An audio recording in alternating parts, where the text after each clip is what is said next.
now. I say this every day. This is not a kingdom, and I never elected a king. But we have a king of New York City, and we have a king of the New York City public schools. But the good news about that is the king is dead. You've got 6 months left, and what comes and walks in the vacuum of this mayoralty is up to us. And the working class and the working poor and the middle class have to take back the power that we have been excised from, and moving it and pushing it back into the communities and giving power on the ground to representatives where it was. 1967, the decentralization of the New York City public schools happened for a reason. That was within the civil rights movement, and we have to focus on power on the ground. Thank you. I was joking initially about that gavel, but I think I may actually need it. Senator, you can go up and get your 2 minutes on that same question. School government's mayoral control was set to expire in 2015. I'll be happy to extend another 30 seconds like I did. Thank you. Look, I do think mayoral control provides accountability, but there's nothing about accountability that needs to mean that parents don't have a voice. And that's what's key. So there are some key changes, and one that I could do as public advocate, which is always a question you have to ask for a job like this, is help empower parents by taking the CECs, the Community Education Councils. These are the local parent groups. And instead of having them just sort of left to the Department of Education, which has no interest in having parents have a stronger voice. By the way, bureaucracy is never interested in some outside force having a stronger voice. Have the public advocate take on those community education councils and help strengthen them and help make the parent voice stronger. Look, we know that strong communities and empowered parents lead to improved schools. We know that. We know that, in fact, providing extra services in the schools, health clinics and after-school programs and support services, helps the schools, helps parents, brings the parents in. That's what we need more of in the school system. And you know, sometimes when you talk about schools, there's one or two sort of hot-button political questions, and that's where the conversation starts and ends. Well, you know what? Might work in politics. It doesn't work for parents, for kids, for teachers, for those in the schools every day. And that's why empowering parents, investing more resources in the schools, and making sure that your community schools, health services, after-school programs, comprehensive services, are the real way to make sure that parents and communities are empowered when it comes to education. You have some time left. For the sake of clarity, you are not in favor of extending mayoral control? I am. You are in favor of extending it. All right, just want to get that clear. If you want to elaborate, you can. You have extra time just to be fair, like I gave Mr. Rario. If not, we can move on to Mr. Johnny. Like I said, I think that there are ways that parents need to be empowered that they simply haven't been. And that's what I would push through the public advocate. All right, that's fair enough. Thanks. Mr. Johnny.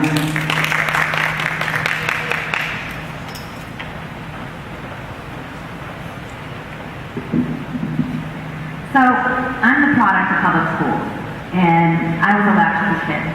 My mother couldn't afford childcare, so I would walk home from school every day and let myself in, like I'm sure a lot of kids in this, parents, kids in this court.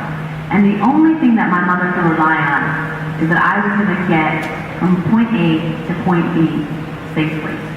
And we have taken that away from our parents under this mayor and under this version of mayoral control.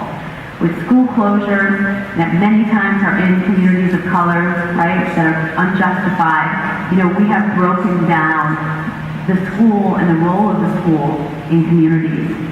And we need to change that. We need to make sure that parents' voices are put back in the conversation and that we really do create opportunities to have real conversations of safety and the role that schools play in neighborhoods.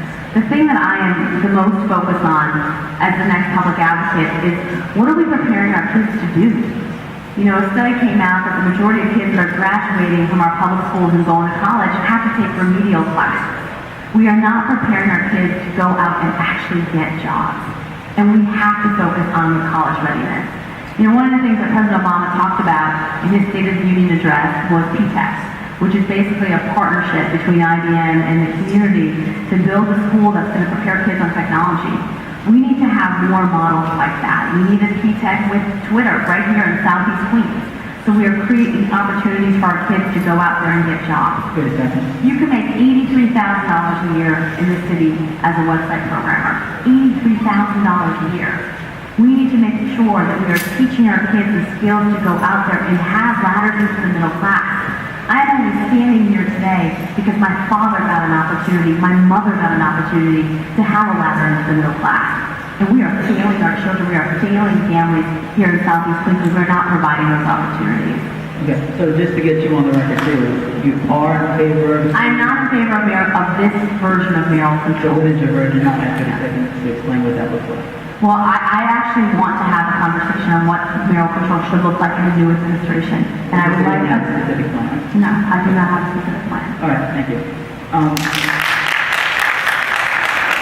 We're going to come back to the topic of education, but I know we have to take a break around 8 o'clock. So I want to try and get a couple of other issues in.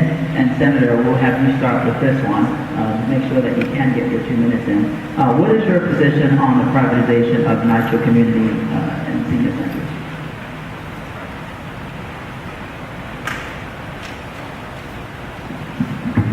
But privatization of NYCHA is a huge concern. Privatization of NYCHA community and senior centers, it doesn't make sense.